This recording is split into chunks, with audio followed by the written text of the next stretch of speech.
രാഹുൽ മാങ്കൂട്ടത്തിനെതിരായ യുവനടിയുടെ മൊഴിയിൽ കേസെടുക്കേണ്ടതില്ലെന്നാണ് അന്വേഷണ സംഘത്തിന്റെ തീരുമാനം. നിയമ നടപടികളുമായി മുന്നോട്ട് പോകാൻ യുവനടിക്ക് താൽപര്യമില്ല. പരാതിക്കാരിക്ക് താൽപര്യമില്ലാതെ കേസെടുത്താൽ കോടതിയിൽ തിരിച്ചടി ഉണ്ടാകും എന്നാണ് അന്വേഷണ സംഘത്തിന്റെ വിലയിരുത്തൽ.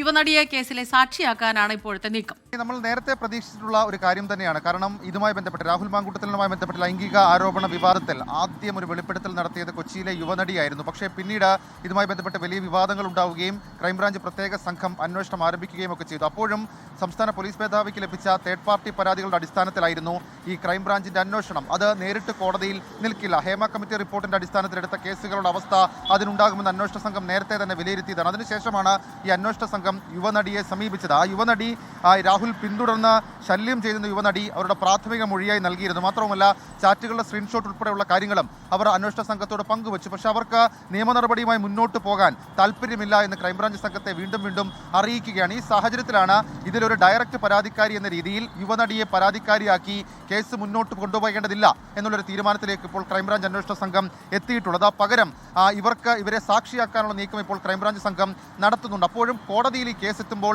ആരുടെ പരാതിയുടെ അടിസ്ഥാനത്തിലാണ് ഈ കേസ് എന്നുള്ളൊരു ചോദ്യം ഉണ്ടാകും.